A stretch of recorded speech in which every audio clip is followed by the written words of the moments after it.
hearing serves to examine the status of cessation of hostilities agreement implementation and more broadly the U.S.-Ethiopia bilateral relationship. A stable Ethiopia is good for the Horn of Africa and important to broader strategic U.S. interests in the region. However, I'm very concerned about Ethiopia's current trajectory and the direction of our policy. The high expectations that began in 2019, including awarding a Nobel Peace Prize to expand and deepen bilateral relationship with Ethiopia, can still be met. But recent challenges by leadership in Ethiopia and challenges including greater conflict in the region and global economic shocks have clouded Ethiopia's journey. In particular, the war in Tigray, current conflicts in Amhara and Oromia, direct comments regarding Ethiopia's so-called existential right to port access, and an increasing posture away from the United States has eroded some of the optimism in Ethiopia's democratic future and raised fundamental questions about Ethiopia's economic and long-term political stability. These conflicts and their aftershocks have exposed the deep divisions present in Ethiopian society. Eritrea's President Isaias Afwerki continues to undermine the cessation of hostilities agreement as his troops remain in Ethiopia, troops that have committed massacres, rapes, and other human rights violations and atrocities. Meanwhile, countries like China and the United Arab Emirates have established extensive economic ties with Ethiopia, ties that increasingly are moving into political and security space. Reports widely indicate that weapon systems provided by the UAE, among others, were a decisive factor in the Tigray conflict, and appears that Ethiopia is leading an increasingly rapid regional arms race. Additionally, just 3 months ago, the government of Ethiopia accepted an invitation into the BRICS country grouping. Economically, Ethiopia is struggling with unchecked inflation, a severe foreign currency shortage, and a sinking credit rating. Without support from international financial institutions, it's expected that Ethiopia is at risk of defaulting on its nearly $30 billion of external debt. In this, and seemingly only this, Ethiopia looks west for our money and is relying on International Monetary Fund staff-level agreement to stabilize its economy.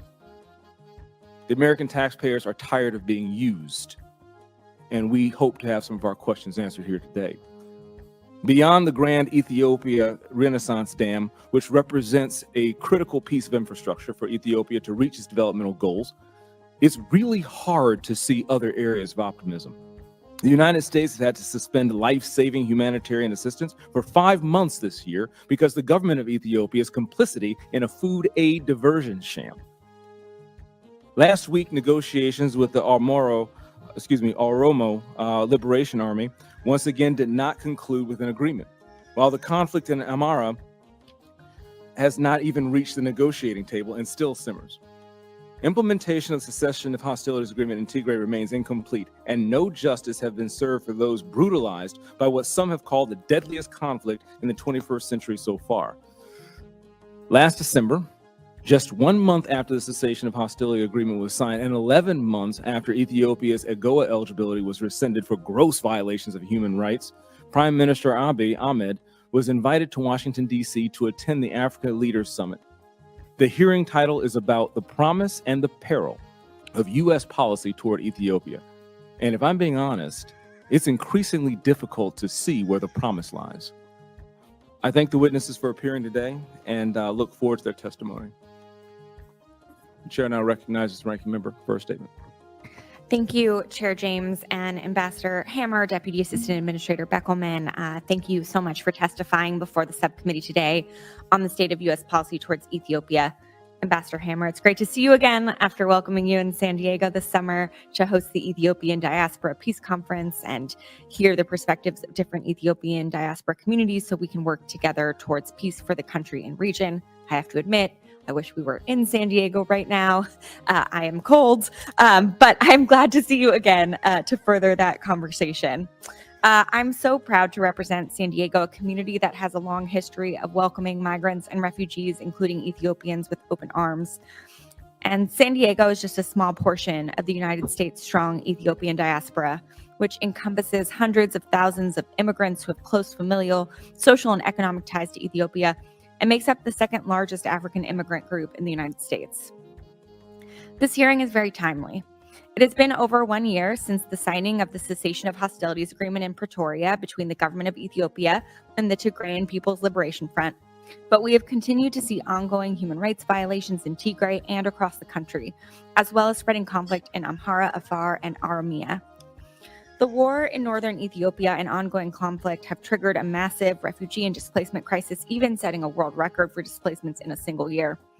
We've also seen the disruption of crops and increase in food prices, causing millions in the country to rely on food aid, which was temporarily paused due to its diversion. I'm incredibly relieved that food assistance resumed earlier this month, and I commend USAID's work in securing important reforms to prevent diversion and ensure food reaches those in need. But it was clear when I traveled to Ethiopia in 2021, and it's even more clear today. Many challenges remain to create long-lasting peace, safety, and security. Following the signing of the cessation of hostilities agreement, the focus must now be on implementing the rest of the agreement in a thoughtful way, pursuing a credible and inclusive transitional justice process that guarantees accountability for war crimes and ongoing human rights violations, and addressing long-held grievances across the country through an inclusive and transparent national dialogue process to prevent another large-scale war. The United States must also urge all parties to pursue peace processes to address ongoing conflict in Amhara and Oromia. Addressing these root causes from a long-term conflict prevention perspective should be central to U.S. policy toward Ethiopia. And this will require high-level attention and prioritization from the United States and the international community, including cooperation from key regional actors with broad influence like the UAE and Turkey. Ethiopia represents the future of the African continent and is the second most populous African country. It has the potential to be a stabilizing force for the region and across the continent. As it experiences high inflation and economic stressors since the war, it is now more important than ever to invest in Ethiopia's long-term stability, which must include real accountability and reconciliation among Ethiopians. It's a key national security priority for the United States to keep its attention on Ethiopia and do everything we can to help secure a more promising future for Ethiopians. So I'm looking forward to hearing from you all about prospects for long-term peace and stability and how the United States can be best positioned to support Ethiopians in this pursuit, which will be critical for the region and the broader continent. Thank you. I go back. Thank you very much. Other members of the committee are reminded that opening statements may be submitted for the record. And echoing my ranking member's sentiments, I'm very, very pleased to have you here today. The Honorable Mike Hammer is Special Envoy to the Horn of Africa, Bureau of African Affairs, U.S. Department of State. Tyler Beckelman is Deputy Assistant Administrator, Bureau for Africa, U.S. Agency for International Development. I thank you again each for being here today. Your full statements will be made a part of the record, and I'll ask each of you to please keep your spoken remarks to about 5 minutes in order to allow for member questions. I now recognize Mr. Hammer for his opening statement. Good to see you again, sir. Good to see you, Chairman James, Ranking Member Jacobs. It is a pleasure to see you both again. And I welcome the opportunity to discuss U.S. policy and interest in Ethiopia and the Horn of Africa with you and the distinguished members of the subcommittee, as well as other members who have come here today because of their interest in Ethiopia. I also want to recognize the Ethiopian diaspora, which is extremely active and which, of course, cares very deeply about events in Ethiopia. Ethiopia, as you have said, Mr. Chairman, is a strategically important country. The Biden-Harris administration is committed to working to promote peace, democracy, and economic development for the benefit of all Ethiopians, the broader region, as well as the American people. Our long-term goal is to support policies and reforms that will enable greater partnership between our two countries. During my tenure as Special Envoy, the administration has focused on bringing an end to conflicts in Ethiopia and reducing tensions around the filling and operation of the Grand Ethiopian Renaissance Dam, otherwise known as GERD. Following the November 2022 Cessation of Hostilities Agreement, the COHA, between the government of Ethiopia and the Tigray People's Liberation Front, we have been focused on the agreement's implementation while impressing upon the Ethiopian government the importance of dialogue and negotiation as a path to resolving ongoing violence in Oromia and Amhara. And we regularly engage with the Ethiopian diaspora to explain U.S. policy, encourage civil discourse, and foster reconciliation among all ethnicities and regions. As we pursue these policies with our colleagues at USAID and the interagency, we absolutely prioritize our responsibility to U.S. taxpayers. In Pretoria, I was proud to represent the United States as an active observer in the African Union facilitated talks that led to the COHA. Within 48 hours of the signing of the COHA, It silenced the guns and ended a horrific 2-year war that killed hundreds of thousands and caused untold suffering, including from horrific mass sexual and gender-based violence. Since its signing, the United States has supported efforts to implement all aspects of the COHA, among them transitional justice, accountability, protection of civilians, and respect for human rights, including by funding of international human rights observers. As Secretary Blinken said during his visit this last March, to avoid future conflicts arising from past grievances, it is important, essential, to account for the war crimes, crimes against humanity, and other human rights abuses and violations committed in the context of Ethiopia's conflicts. Shortly after his visit, the Secretary announced his determination that all sides had committed horrific atrocities in the northern conflict and that ensuring accountability will be a key element of our policy towards Ethiopia. As part of our commitment to accountability, the State Department has supported the work of the Transitional Justice Working Group of Experts, an independent body with a nationwide mandate. This working group held 60 consultations throughout Ethiopia to gather views from affected communities on the desire for justice, truth, reparations, and institutional reform. We look forward to the working group's recommendations, and we will work with the Ethiopian government, civil society, and the victims, including survivors of the conflict-related sexual violence, on their implementation on the implementation of their recommendations. Over the last year, we have seen significant progress. For example, independent monitors have reported a dramatic decrease in human rights violations and abuses in Tigray. However, much more needs to be done. Eritrean forces have not fully withdrawn from Ethiopia. Disarmament, demobilization, and reintegration, DDR, of the Tigrayan forces is lagging, and the status of contested areas remains unresolved. Therefore, implementation of the COHA remains a work in progress. And we are deeply concerned about the ongoing violence in Amhara and Oromia. There have been credible reports of gross violations of human rights, significant loss of life, and severe economic disruption. We have urged all actors to refrain from violence and hate speech and to protect civilians, and we have offered to support or participate in mediation efforts. In fact, I returned this last week from Dar es Salaam, Tanzania, where the U.S. participated in talks between the Ethiopian government and the Oromo Liberation Army. We reiterated to all involved that there are no military solutions to the complex challenges posed by these situations. Compounding these challenges, Ethiopia is also confronting macroeconomic stresses. Foreign exchange reserves are at the lowest in 2 decades. Inflation has averaged over around 30% for the last 2 years. So the IMF is in discussions with the government of Ethiopia over concerns about the state of the economy. Regarding the GERD, we are encouraged that there are diplomatic negotiations underway between the parties, and the United States remains actively diplomatically engaged to support those parties in achieving an agreement that benefits Egypt, Ethiopia, Sudan, as well as the region writ large. In closing, let me reiterate my appreciation to this committee for your commitment and counsel.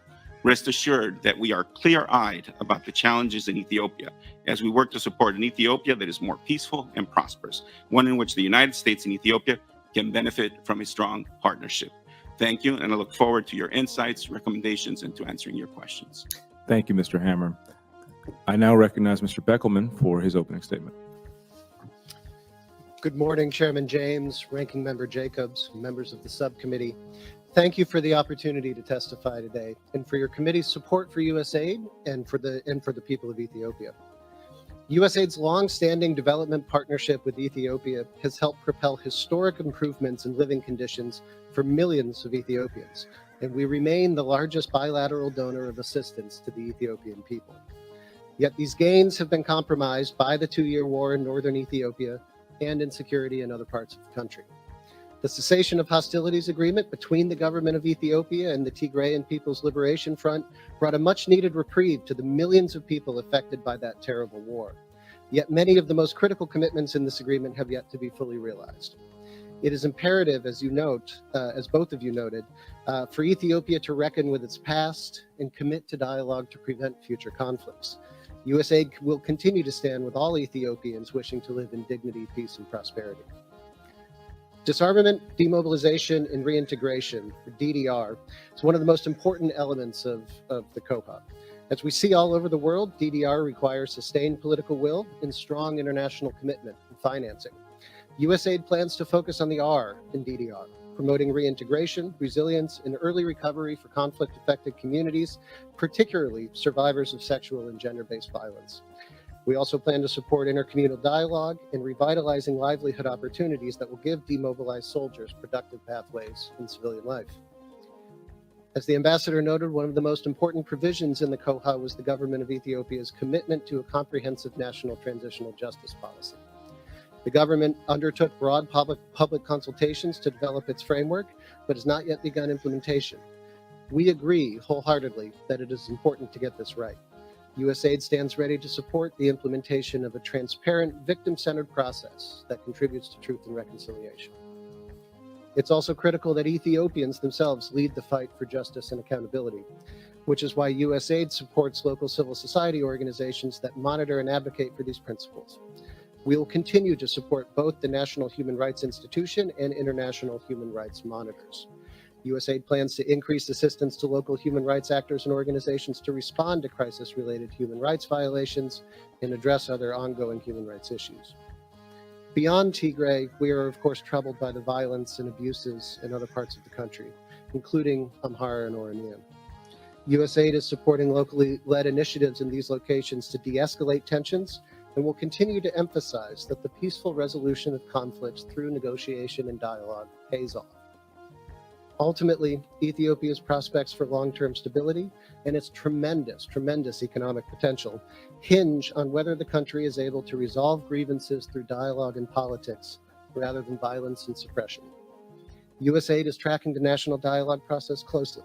It stands ready to support an inclusive, transparent, and broadly accepted process that helps reinforce long-term peace and stability. USAID continues to support civil society and other stakeholders so they can meaningfully engage in this process. And we will continue to consider support to the Dialogue Commission as it facilitates community consultations. Let me briefly turn to a critical issue, which you both alluded to, which is the diversions of humanitarian food aid. In the spring of 2023, USAID identified a coordinated food aid diversion scheme that prompted us to make the very difficult decision to pause food assistance to Ethiopia. This pause was a measure of last resort due to the extreme scale and scope of the diversion that we uncovered. Earlier this month, after the government of Ethiopia agreed to major changes in the food aid distribution system, USAID decided to resume food assistance to vulnerable groups across the country. Key elements of the reforms included ensuring the independent and verifiable management of the entire food aid supply chain and agreements on ensuring full access to warehouse, mills, and distribution sites for regular monitoring and oversight.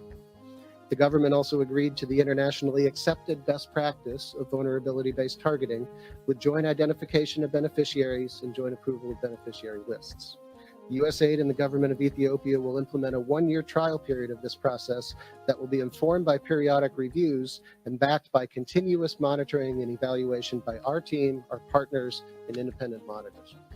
We are confident that the agreed reforms will reinforce the integrity of the food aid system and help ensure that critical assistance reaches the most vulnerable. We will not hesitate to pause activities again, however, if we continue to see evidence of diversion. So in closing, while we recognize the challenges ahead, USAID remains a committed partner in helping all Ethiopians live in peace, dignity, and prosperity. Thank you for your support of USAID's work in Ethiopia and for the opportunity to appear before you today. I look forward to answering your questions. Thank you, gentlemen, for your opening remarks. I now recognize myself for as much time as I may consume. In October 2023, Abiy publicly argued that Ethiopia, landlocked since Eritrea seceded in '93, must acquire a port on the Red Sea to break its population out of a geographic prison, describing it as an existential issue.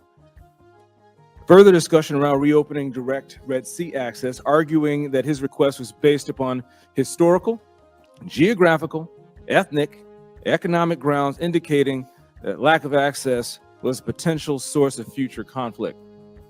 Historical, geographical, ethnic, economic grounds. Does that sound familiar? Russia cultivated closer ties with Ethiopia during the Tigray conflict, which overlapped with its invasion of Ukraine.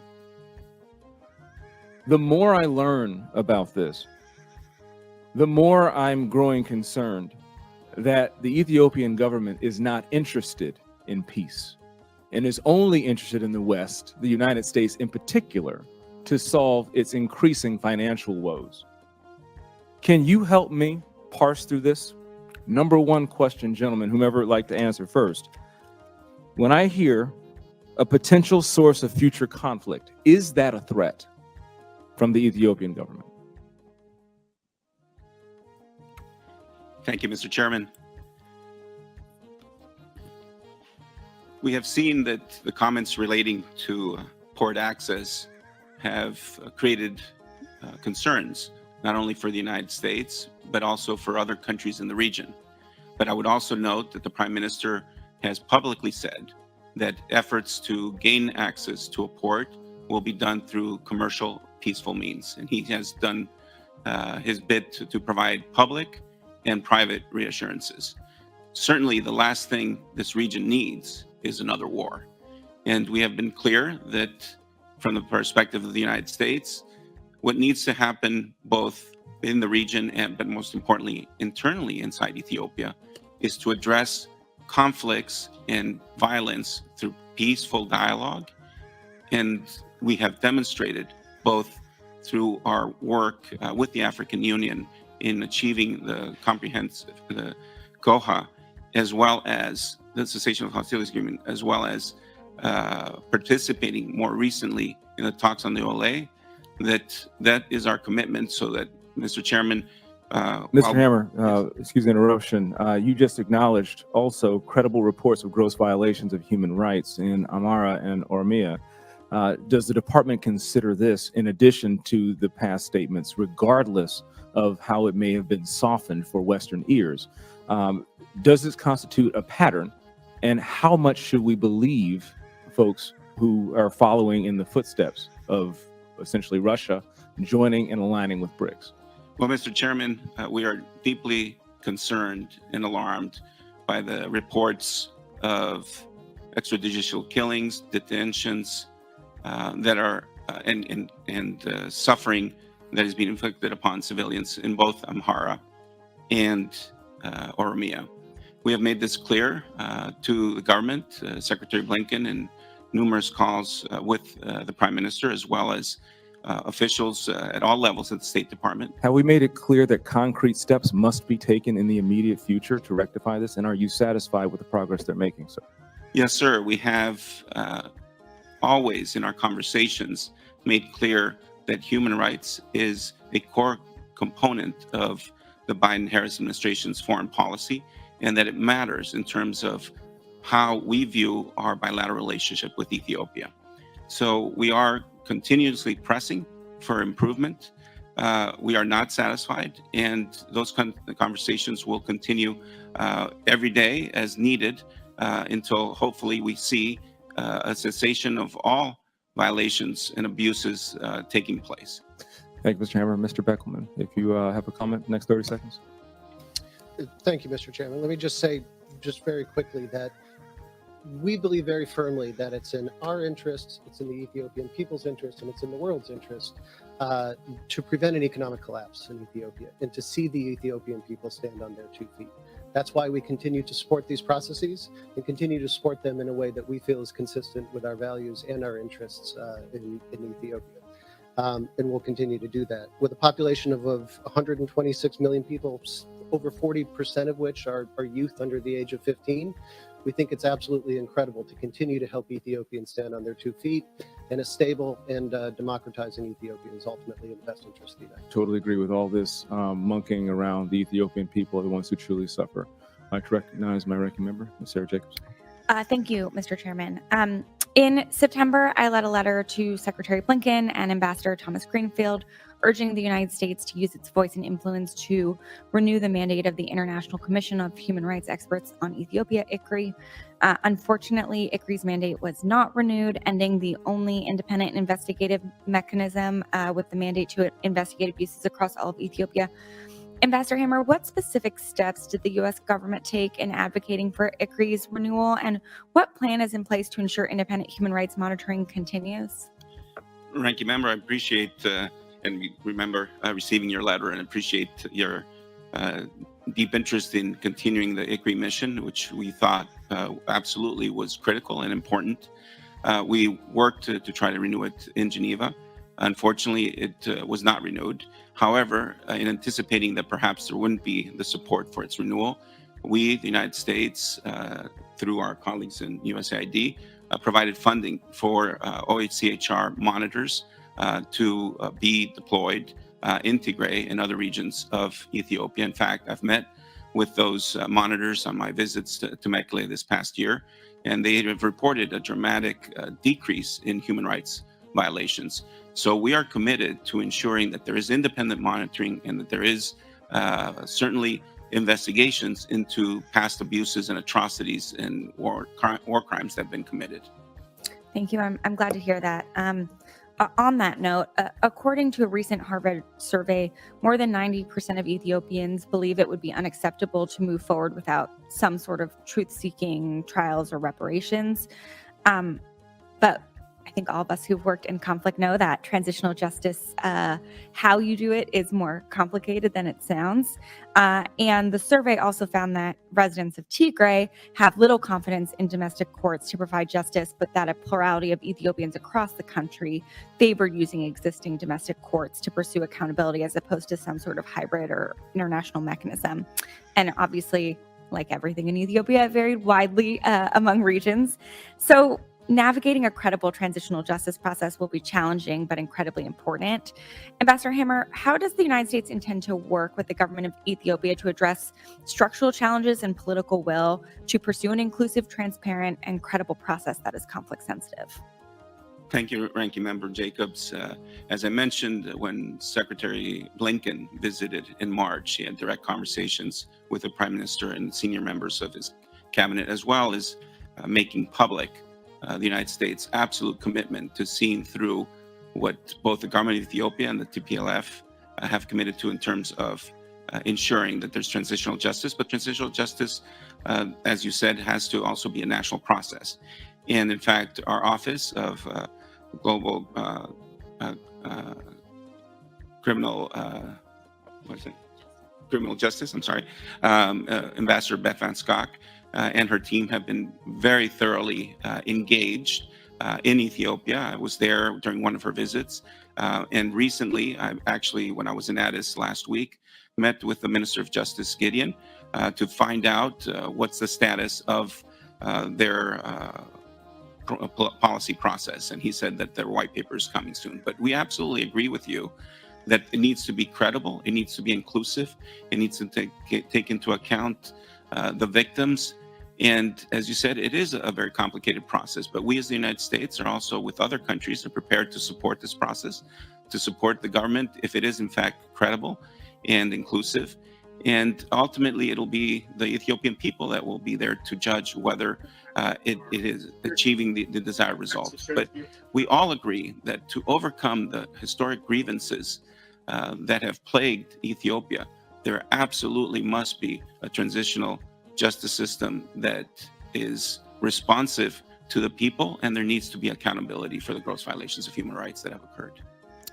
And has the Ethiopian government taken any steps yet to prosecute military officers who had command authority for units implicated in atrocities? Ranking Member Jacobs, my understanding is that there are efforts underway to prosecute. I'm also advised by our experts that those prosecutions need to be transparent and shouldn't be rushed. But we can get you further information on any prosecutions that may have occurred, but we are expecting that they will happen. Thank you. I yield back. Thank you, Madam Ranking Member. I now recognize Rep. Kane for 5 minutes. Thank you, Mr. Chairman. I want to thank our witnesses for being here today with us, and thank you, Mr. Chairman, for holding this hearing. I want to follow up on some of the Chairman's line of questioning regarding as Prime Minister Abe increasingly orients his foreign policy decisions eastwards and continues to ignore basic benchmarks on justice and transparency. What in the last 3 years has indicated that Abe cares about his reputation in Washington? And as a follow-up, in what regards has Prime Minister Abe followed through on any other concessions or agreements made when he was here for the African Leaders Summit. Thank you, Representative Kane. We have consistently had very direct and frank discussions with the Prime Minister as well as with his government on the expectations that the United States has for having a partnership that is beneficial to the American people and to Ethiopians. And as a part of that conversation, we have repeatedly urged that there be an improvement in the human rights situation. And again, at least as part of the COHA that was signed in November 2nd of 2022, we saw the government follow through on its commitments in allowing for an interim regional administration to be established in Tigray. We saw withdrawal of VNDF troops that has now led to a significant decrease in human rights abuses as recognized by independent monitors. And after months of urging, we have seen now an effort for dialogue with the Oromo Liberation Army, one in which we were invited as the United States, again, participated as an observer. So we believe that, again, U.S. engagement in order to promote stability, democracy in Ethiopia is essential to trying to put Ethiopia on the right path. And we will continue to pursue those efforts at every level, including when Prime Minister Abiy attended the African Leaders Summit and had discussions with both our National Security Advisor, Jake Sullivan, and Secretary Blinken. So what was it that you saw when you were there as an observer status in the negotiations? What's the timeline for resolution to some of these conflicts and the fighting in your point of view? Yeah, no, thank you. I appreciate the question. When I took this job in June of 2022, I was told that this horrific war in Tigray in northern Ethiopia would never end. That'd be disastrous. And it had already been horrific.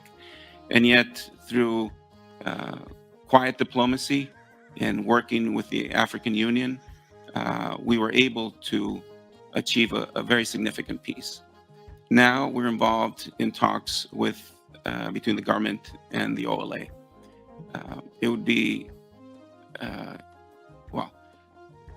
difficult to say that we can yield the kind of result that we would like, everyone, the people of Oromia would like, in short order. The talks were difficult. I spent 2.5 weeks in Dar es Salaam, but progress was made. But we are committed to trying to see a peaceful resolution to these conflicts, also in Amhara. If there is an opportunity, we will offer our good offices to help mediate, to help promote a peaceful dialogue. We have been clear repeatedly, there are no military solutions to these complex, difficult, historical issues in Ethiopia. And I'm proud that the administration has made every effort consistently to try to advance peace, and we are committed to continuing these efforts and whenever the opportunity arises. What, if I may, yes. What do you think are the biggest limitations to negotiations succeeding? Well, of course, it's not only just the government, but both parties need to be prepared to make compromises and, frankly, to have the courage to decide that violence is not the answer, that what is best for their interests and their people more broadly is to enter into a political dialogue that achieves some of their objectives. We have seen their efforts underway for a national dialogue, which we believe, if it is inclusive and credible, could be a very important step forward for overcoming some of these historic grievances and horrific and terrible ethnic tensions that are currently plaguing Ethiopia. Thank you. My time has run out here. I yield back. Thank you, Mr. Kane. The chair now recognizes Rep. Shrivelis McCormick for 5 minutes. Thank you, Mr. Chairman. I, along with my colleagues, are obviously pleased that this month marks 1 year since the cessation of the hostility agreement was signed, bringing an end to the horrific 2-year war in Tigray. During that horrific conflict, hundreds of thousands of Tigrayans were forcibly displaced from Western Tigray during the war, in what the State Department determined constituted an ethnic cleansing. My question is a follow-up to Rep. Jacobs. Is there any way the U.S. can assist Ethiopian authorities in prosecuting those responsible for crimes in Western Tigray? Thank you, Congresswoman. We appreciate your interest and concern. We share the same concern that those responsible for these war crimes, crimes against humanity, and gross violations of human rights be held accountable. We are prepared, of course, to cooperate. It is currently the responsibility of both the government of Ethiopia and, in fact, the government of Eritrea, whose forces were also responsible for war crimes and crimes against humanity, to prosecute the individuals responsible. And we will continue to insist that they do. My second question is, Ethiopia has historically been a major contributor to UN peacekeeping missions. It currently has 1,500 troops serving the United Nations mission in South Sudan. Now, my question for Ambassador is, how is the UN ensuring, through enhanced vetting, that the Ethiopian troops who committed gross human rights violations during the war are not serving in the UN peacekeeping missions? That's a good question. And in fact, we demand through Lehi vetting in terms of, any security cooperation that we might be involved in.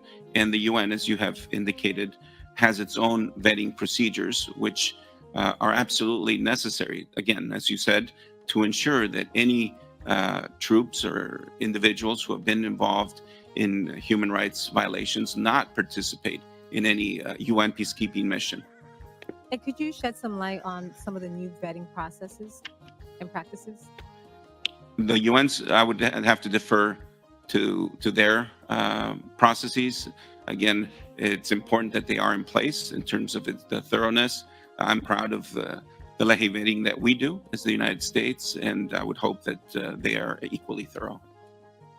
In late 2021, when the United States terminated Ethiopia's eligibility for AGOA benefits, the Biden administration provided the Ethiopian government with a set of benchmarks, many of which focused on the Tigray conflict, in order to regain its AGOA status. Ambassador Hammer, what is the administration's current assessment of Ethiopia's compliance with those benchmarks? Yeah, thank you very much. In fact, you're right. We provided some benchmarks. As you may know, the eligibility to AGOA is currently under review and will be determined in a matter of weeks. But as the chairman and the ranking member, if all of you have said, there are grave concerns about continuing human rights violations in Ethiopia, specifically in Amhara and Oromia, and not to get in front of what will be decided by USTR and the White House, but those human rights concerns need to be addressed under the legal standards of AGOA. And from your professional assessment of the eligibility requirements, what do you think about them? Well, as a member of the administration, I don't have any personal thoughts. Yeah, no, professional. I mean, of course. I mean, Congress passed AGOA and set some very clear and stringent guidelines, and it must be abided by. And therefore, that's what the administration does. We analyze the situation on the ground and see if, in fact, eligibility is available, and we constantly evaluate the situation. AGOA is beneficial to the United States, as well as obviously to the country that's seeking it, but there are certain standards that must be adhered to. And with the information you have right now, do you believe that they'll meet the eligibility requirements? Again, it's not just my decision alone. This is a very thorough interagency process led by our USTR. And I think that given what we've been discussing here at this hearing, it's fair to say that there are very serious remaining concerns, given the reports of human rights violations occurring currently in both Oromia and Amhara. Thank you for your testimony. I yield back. You're welcome. The chair now recognizes Rep. Kim for 5 minutes. Thank you, Chairman. Special Envoy Hammer, I want to thank you and start by commending your efforts to reach an agreement to bring the intense conflict to to be an end about a year ago, but it's clear that the terms of the agreement have not been fully implemented, and it looks like the timeline for a peaceful resolution of those disputes in line with the Constitution remains still unidentified or undefined. Many human rights groups and experts, including the Simon Saljot Center for the Prevention of Genocide at the U.S. Holocaust Memorial Museum, have been critical of the transitional justice process being conducted by the Ethiopian government. However, despite the skepticism, the State Department appears to be giving credence to this government-run process. So I want to ask you, who is the senior-most individual in the government of Ethiopia or among the Tigrayan political establishment to be held accountable for the human rights violations? Thank you, Representative Kim. The process is ongoing. I know that we are impatient in terms of wanting to see that justice be done and that individuals be held accountable. I can assure you again, at all levels of our government, with the Ethiopian government and those responsible for developing their transitional justice process and ensuring that there's accountability, that we continue to press to make sure that it is a process in terms of transitional justice that is inclusive and that will be credible. Does the Ethiopia's interministerial level task force still exist? I believe it does. And again, there are internal Ethiopian processes underway. We provide advice and support to try to ensure, again, that it'll be a credible and inclusive transitional justice. Does that task force have jurisdiction over the Ministry of Defense? I believe it. Well, I don't think so. Yeah. Well, what benchmarks is the administration using to determine whether the Ethiopian government's proposed transitional justice policies are in line with the international standards, including being victim-centered? Yeah, no, you're absolutely right. It needs to be victim-centered, and I'm sure my colleague from USAID, Tyler, can provide even further guidance in terms of the support that we're doing there. The white paper enunciating the government's policy has not come out yet. There have been discussions in the lead up to it. We have been providing advice. I attended one of the conferences with a group of international experts on transitional justice, where there were other experts from Africa, Europe, and Latin America. So I know that the government has been getting advice in terms of how it best should proceed in line with other international efforts that have produced credible, inclusive transitional justice. Can you tell me who has the accountability over the Ministry of Defense? Well, the government of Ethiopia is responsible ultimately, and they'll have to ensure that members of their forces who have been involved in gross violations of human rights are held accountable. You know, Chinese economic activists, activities and investments throughout Africa have been directly linked to environmental degradation and have created public health emergencies throughout the continent. For example, in 2014, the Somali Ogaden region of Ethiopia has seen thousands die from a mysterious disease in areas surrounding a Chinese government-linked natural gas plant that has poisoned the drinking water supply. I want to ask the question to both of you.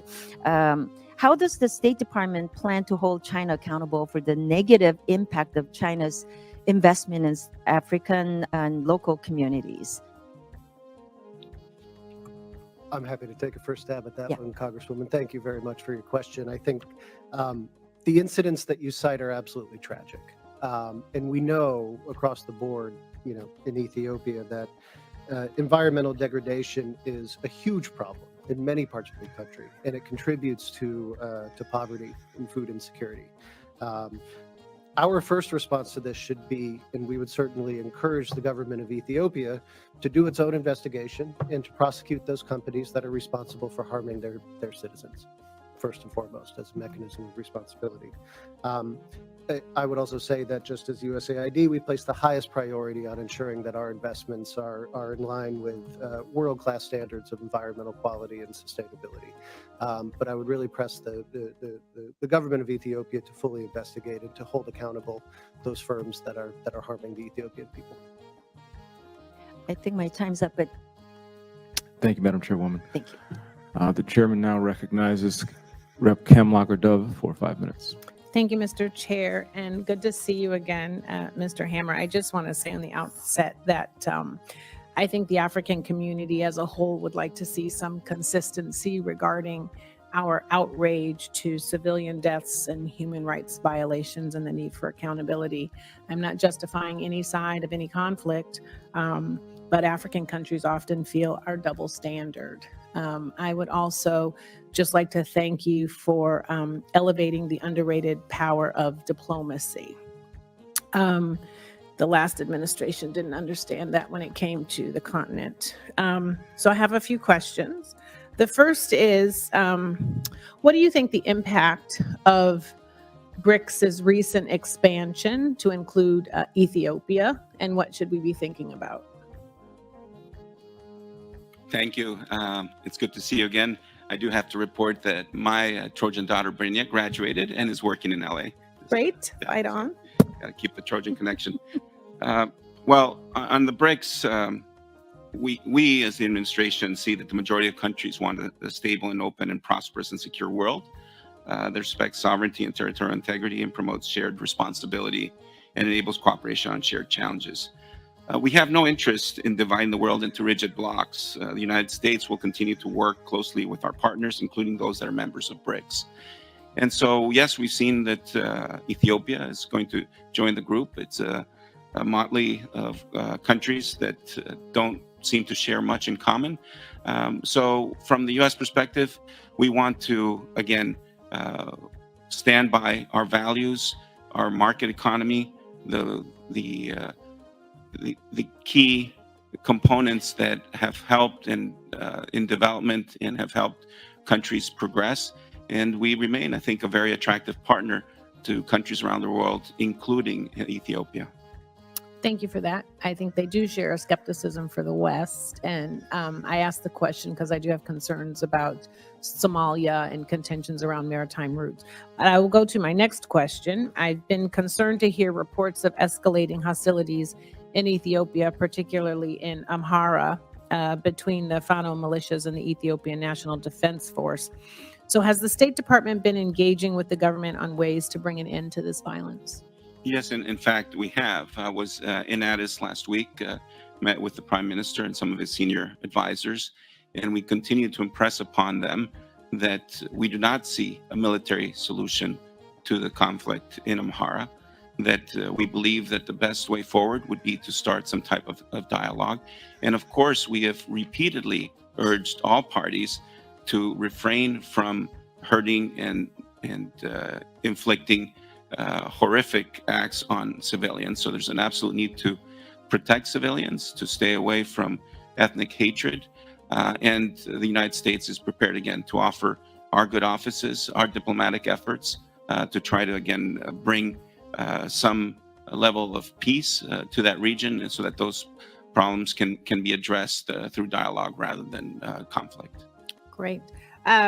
Deputy Assistant Administrator Beckelman, I'd love to get your voice on the record. So recent studies suggest that more than 100,000 women may have been the victim of conflict-related sexual violence in Tigray during the 2-year civil war.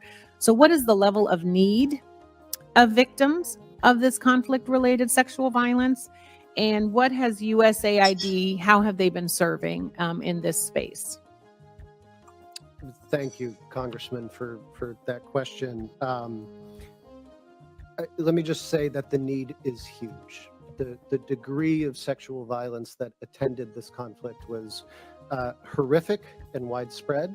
We have seen, it's very difficult to verify these reports, but we've seen upwards of the estimates of over 50% of the women in Tigray experience some form of sexual violence, a lot of times in a significant majority of those cases being rape and other forms of really, really severe sexual violence. All ages?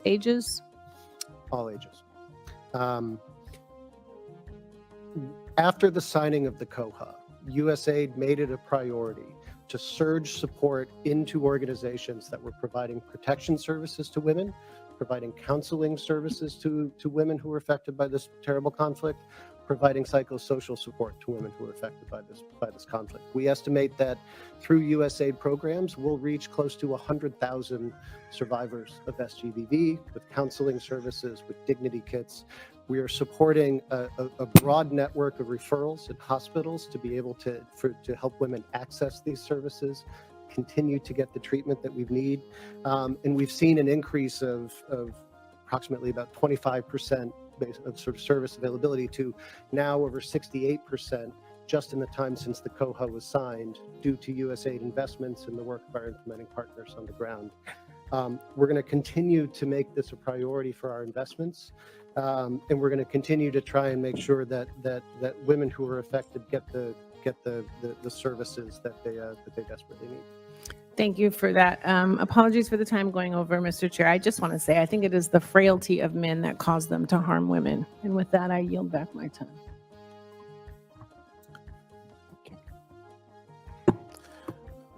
Thank you. I'd like to come back to a question that I don't believe was answered. Ambassador Hammer, if you could state for me clearly, you acknowledged credible reports of gross violations of human rights in Amara and Oromia. Does the department consider that a pattern? Yes or no? Thank you, Mr. Chairman.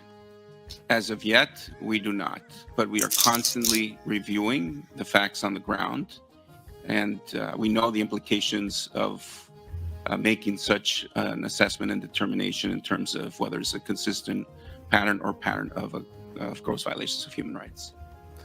Thank you.